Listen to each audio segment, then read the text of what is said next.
All right, good afternoon, everyone, and welcome to the Afternoon Bell. My name is Ellen Desmond, and I work in the Bureau of Student Wellness at the New Hampshire Department of Education. Our team has been joining you via YouTube live stream on Mondays, Tuesdays, Thursdays, and Fridays at 3 p.m. for the Afternoon Bell, which is just our opportunity to discuss issues with our community partners and provide supports to New Hampshire educators, families, and students as we all learn remotely. You can find our live broadcasts as well as our previously recorded sessions on our YouTube channel, New Hampshire Student Wellness, NH Student Wellness. And we encourage you to follow us on Twitter at NH Schools and on Facebook at NH Student Wellness, where you can find live morning coffee chats with my colleagues weekdays at 9 a.m. and a host of other resources. And the Department of Education is also updating our remote learning website, nhlearnsremotely.com. So check that out for info about remote instruction and supports. The title of our session today is Mental Health and COVID-19. It's the second installation with our partners at the American Foundation for Suicide Prevention. So Area Director Shamra Simpson is here today, and her colleague Lisa Riley will be joining us for other sessions as well throughout the month, every Monday. And we're really excited to have you back, Shamra.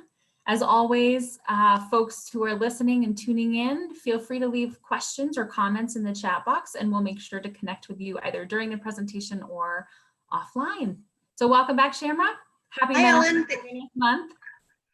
Thanks for having me. Yes, oh my goodness, May, Mental Health Awareness Month. There is so much going on, and what a different mental health month it is this year with this virus, right? Yes, absolutely. Well, good afternoon, everybody. Again, my name is Shamra. If you weren't with us last year, I'm with the American Foundation, or last week, I should say.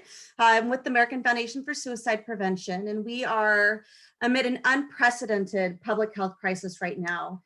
Yet we also have an opportunity to come together within our families and our communities to reduce the stigma that often surrounds mental health. And we all know that that happens every day.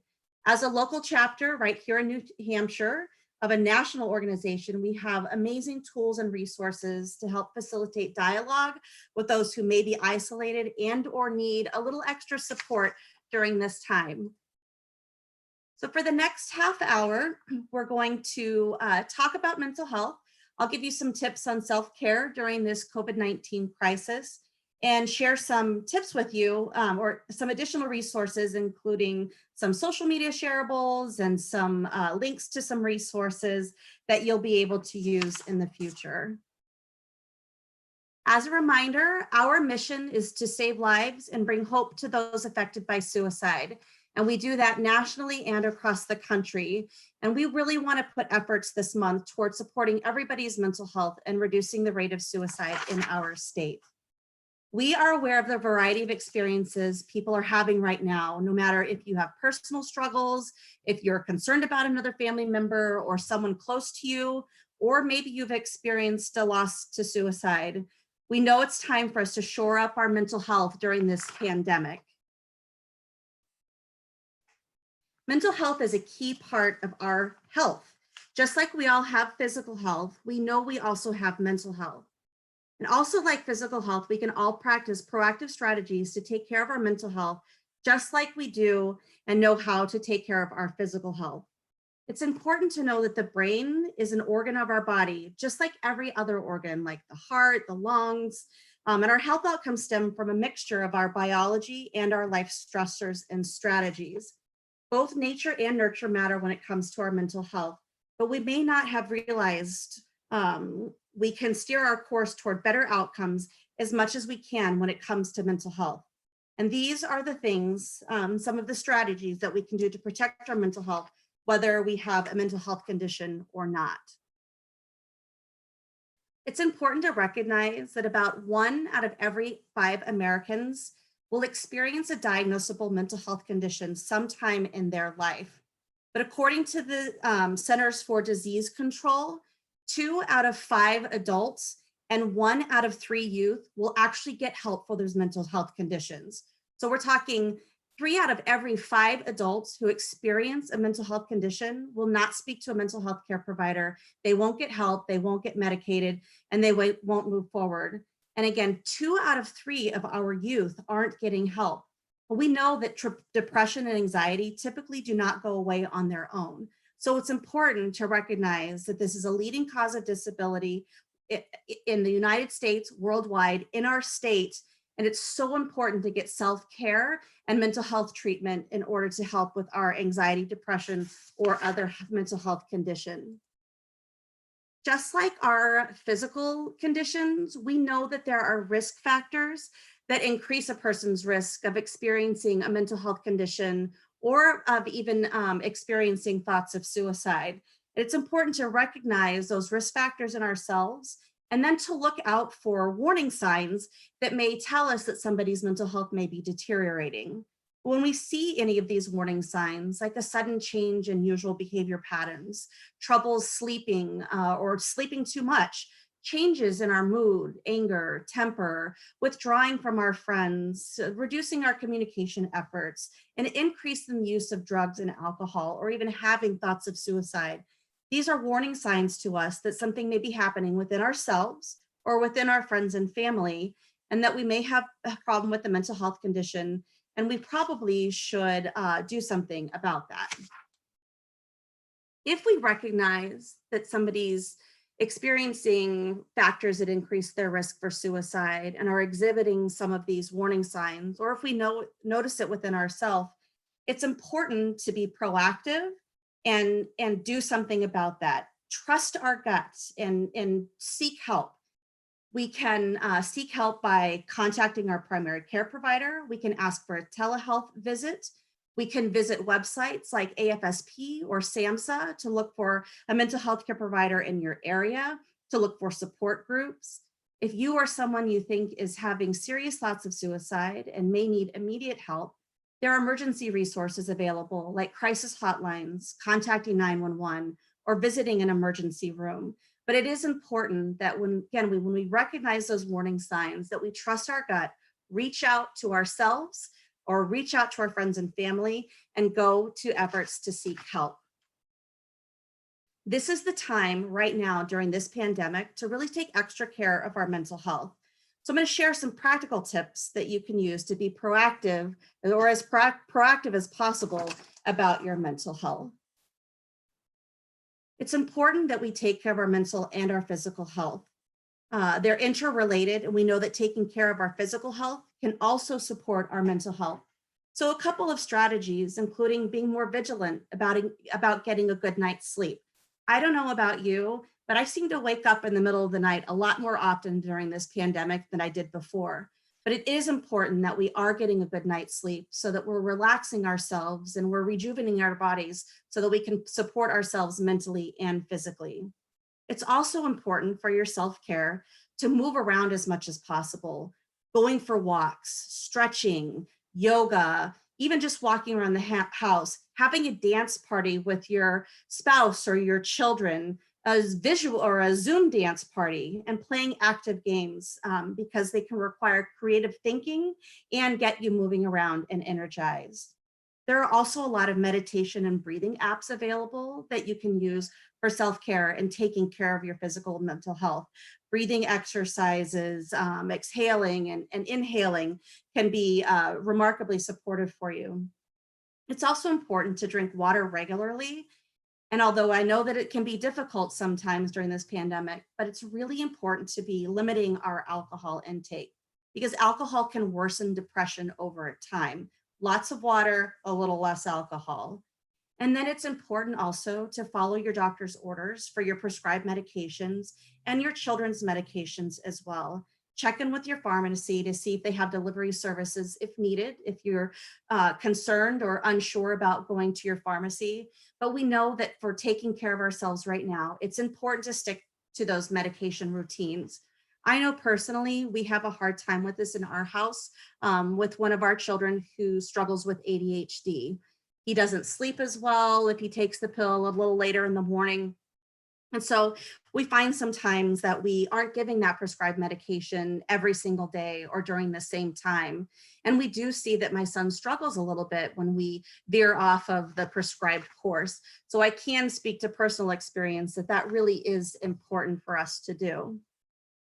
Here is the toughest thing I think during this pandemic, but so important for our mental health and managing this global crisis.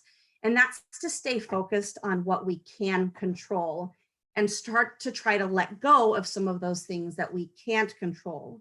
A large part of anxiety comes from a sense of what we think we should be able to control, but we can't. And right now, some of us are so worried about COVID-19 that we may feel helpless about what will happen or what we can do to prevent further stress. The uncertainty might also connect to our uncertainty about other aspects of our lives or remind us of past times when we didn't feel safe and the immediate future was uncertain. So again, I love this graphic here, and this is not an AFSP graphic, but one that I found from someone else, but it really helps to look in that circle of focusing on the things that we can control right now during this pandemic and really kind of letting go of some of those things that we can't control. Stick to your daily routine. Sometimes it's important to limit the amount of news that we're taking in. If watching an hour news increases our anxiety or depression over what's going on, limit it or limit yourself to watching the news for just 15 minutes at a time.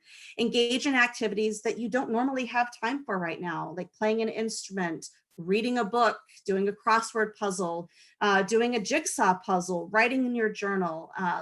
We have some extra time sometimes right now. And so we can look to engage in some of those activities we don't usually have time for. And then make your environment safe and comfortable. Pull out creature comforts in your house, like your favorite blankets or scented candles, to help you relax and stay focused. We also want to encourage people to stay connected right now. Social distancing doesn't mean that we can't connect. And at AFSP, we like to actually refer to it as physical distancing, not social distancing. It's so important right now that we stay connected. We actually find that the highest rate of suicide occur in the spring months. And a lot of that is because in the winter time, we're able to stay home and we have a lot of holidays where we're able to connect with our family and friends. And then springtime comes around and we lose that connection with our family and friends because we're all a little more active. We're able to be out in public a lot more. And with this pandemic right now, we find ourselves in a different situation. We're all kind of still stuck at home, not connecting as much. So we find that it's very important for ourselves to set up some chat groups with your friends, your families, your students, your coworkers. Reach out by text or telephone to your friends or family who you know may generally be struggling with their own depression or anxiety. Reach out to your therapist if you need to have a conversation or if you need to connect to someone. But social distancing doesn't mean we can't connect, and we know that that connection is so important.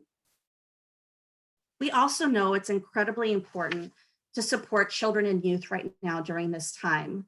They are very uncertain about the world and they are unsure when they're going to be able to go back to school, or they're missing out on opportunities that they were looking forward to at the end of their school year, whether it's a push-up day or a school graduation or a school dance, or even just a yearbook signing, the last day of school to say goodbye to all of their friends for their summer. That's gone now. So it's important for our children and youth that we pay attention to them and that we support them right now.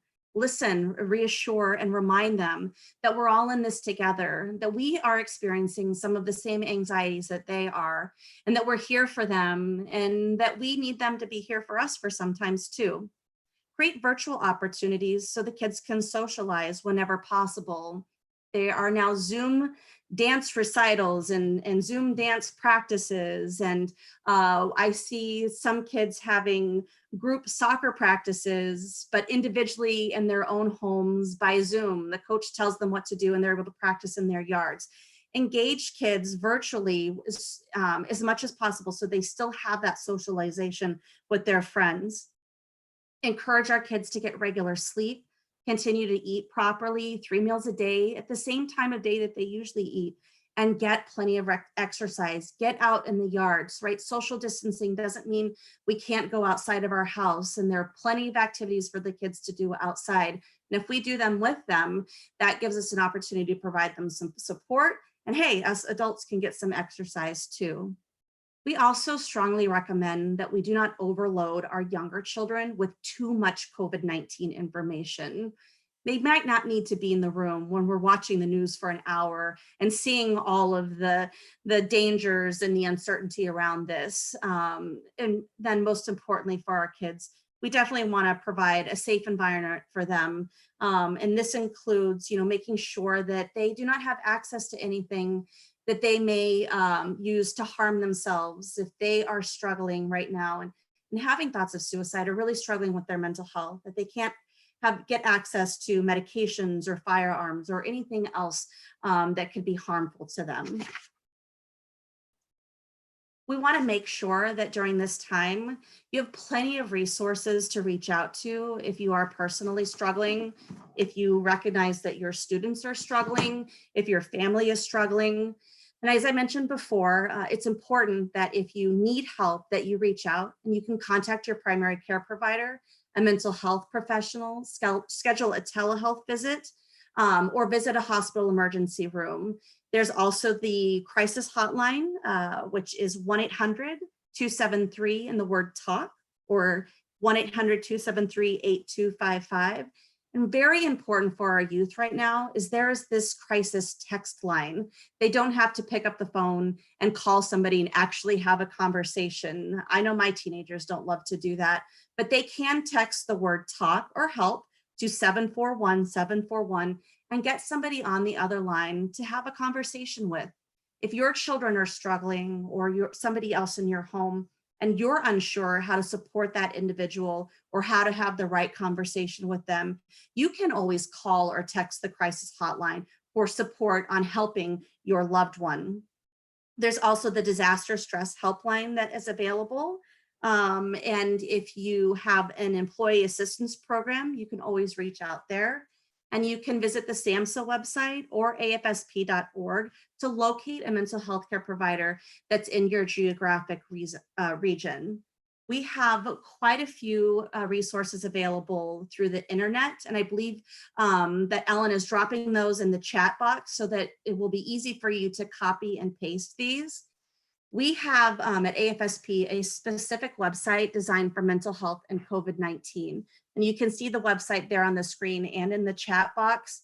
At this website, you can find some social shareables. You can find resources for supporting your family.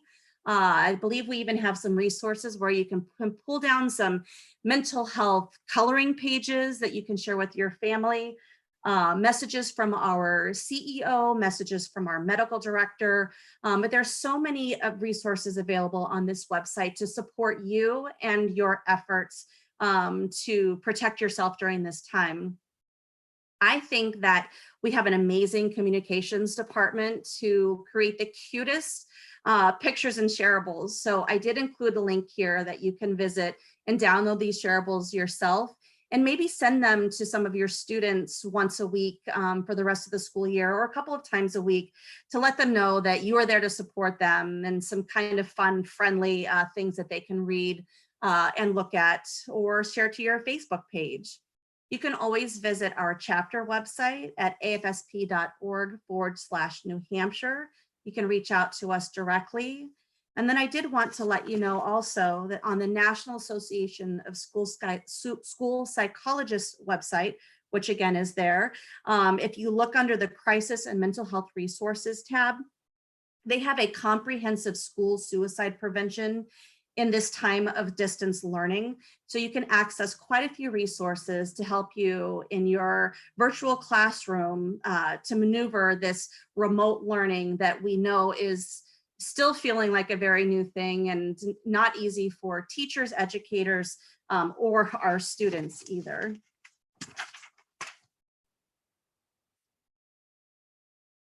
You can always visit the New Hampshire chapter, and we want you to know that you are not alone. We are here to support you if you need anything at all, even if it's just to have a conversation or to have us look up resources or help find a mental health professional in your area. We're more than happy to do that.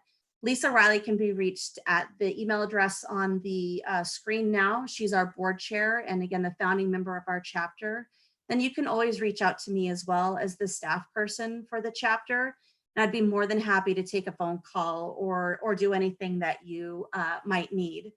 Right now, during this crazy time when we're all about to have to wear masks, I think anywhere we go, we would love for you to join us for a community walk this fall. And you can get a cotton mask that has the word hope on it with our logo by registering for any of our walks and raising or donating $30 or more. And actually, you'll receive 2 masks and we'll mail them directly to you. You can find the list of our walks at afsp.org/New Hampshire. But the masks are super cool. They're washable. Again, they say the word hope on them. And we would love to share those around. Again, I want to thank you for joining us. I also wanted to mention that next week is going to be super fun with Ellen and Lisa, and we will be talking about Mental Health Awareness Month, additional resources for you and your students that include our #RealCombo campaign, as well as our Seize the Awkward campaign. And these are ad and communication campaigns geared towards middle school students and older to recognize within themselves and their friends when they we might seem a little bit off or we might be struggling, and then how to start that awkward conversation with them of asking them how they're doing, or how to reach out and ask for help, to have a real conversation, because we know that talk saves lives. We know that staying connected and having conversations with the people that we love and support about things that are creating anxiety or depression for us can save lives and can be helpful. So we're excited to share those resources with you next week. And I believe we have a few minutes. So I'll hand it to Ellen, and hopefully you guys have some questions because I would love to answer them. Great. Thanks, Shamra. I love this very sunny thank you slide. Very Yay. lovely yellow. I thank you. I really appreciate that. We've been thinking about this for a really long time. It's so nice to see so many similar solutions from AFSP, directly from the national chapter or the national organization that really align with all of the messages we've been hearing other people spread. And so that's really wonderful. My hope is that, given the fact that we're all really thinking about our mental health in a different way amidst this pandemic, that maybe that will be a huge turning point for ending the stigma. And it actually could be a great opportunity for us to, facilitate conversations with our loved ones and in this remote learning and remote working environment. Yeah, we're trying to create this culture that's smart about mental health, and that, encourages us to start treating our mental health the same as our physical health. They're both equally important. So I appreciate you having us on for this conversation and for sharing, so many other resources. Everybody likes something different, right? We learn differently and we respond to things differently. And the more visual touches we have for folks, I think the better we're able to support people, and the quicker we'll be able to change this culture. Absolutely. Yeah. So I want to pull my colleague, Lisa Hayward, into the conversation. Hi, Shamra. She is our new prevention coordinator here in our well, not here in our office, in our office at the Department of Education. I'm not in the office. And so I wanted to pull her in and let her just kind of speak a little bit about your presentation today. Thank you so much. That was really, I know uplifting is the wrong word, but knowing how much support is available to individuals across the state and across the nation, actually. One of the things that I noted was your staying focused slide with the 2 circles.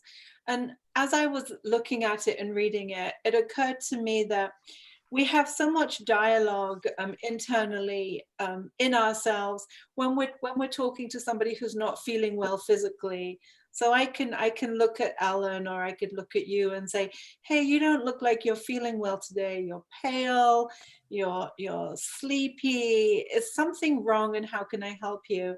But we don't have scripts that we're always comfortable using when we sense somebody is distraught emotionally.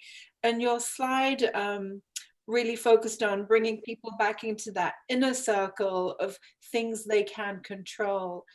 So my question to you is, do you have any thoughts or suggestions for script that, you know, that we might be able to use easily when we think somebody is distraught, and we want to show we care, but we're not really always sure what to say to bring them back into that inner circle. Does my question make sense? It does, yeah. And actually, next week with our hashtag Real Combo discussion and our Seize the Awkward campaign, we are going to provide you with a ton of one-liners on how to open up that conversation, right? Because it's awkward, which is, you know, kind of the goal of that campaign, or, you know, the motto of it, Seize the Awkward. It's awkward to ask your friends, you know, hey, you seem a little bit off this week, or, you know, is everything okay? Or, hey, I just wanted to check in with you. How's everything going? You want to have a quick conversation with me? But the Seize the Awkward campaign specifically will provide a list of suggestions on how to open up that awkward conversation. So we'll definitely go over that next week. And then I can definitely provide some content to the Department of Education, to both of you, that you could probably add to your website or as additional resources. But I agree, Lisa, like that is the hardest part, is just getting that conversation started. Yeah, I mean, if we think about it, we can say to somebody with a lot of comfort, you don't look well, have you talked to your doctor? But we can't really say to somebody, you might be suicidal, have you spoken to a counselor, because I'm worried about it. It's so much more complicated. There's so much intensity in that discussion. So I'm looking forward to learning more next week about ways that we can be most supportive. Yeah, I love it.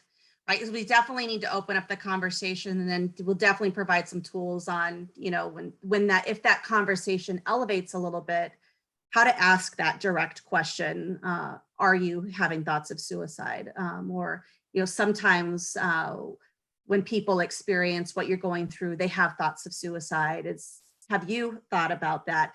We know through research that it's important to directly ask that question, because sometimes it gives that individual the opening to really say yes.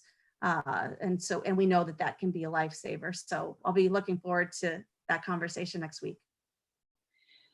All right. Well, that was my big question, and my big thank you to you after watching this really, really interesting and relevant session today. So Ellen, unless you have another question, I'm happy to wrap it up. So I want to say thank you so much to our presenter today for taking the time to talk about this issue with us. And also thank you to anybody tuning in. And in closing, for those of you who don't know, we'll see you on Facebook Live at 9 a.m. for a morning coffee chat, and here again on YouTube at 3 p.m. for another afternoon bell session. And for a list of our upcoming streams, we encourage you all to subscribe to our newsletter at nhstudentwellness.org/contact, or follow us on any of our social media channels. So thank you again, and be well. And I'm really looking forward to our session with you next week. Thank you, Lisa and Ellen. Have a great day, everybody. Thank you, Shamra. Bye-bye now.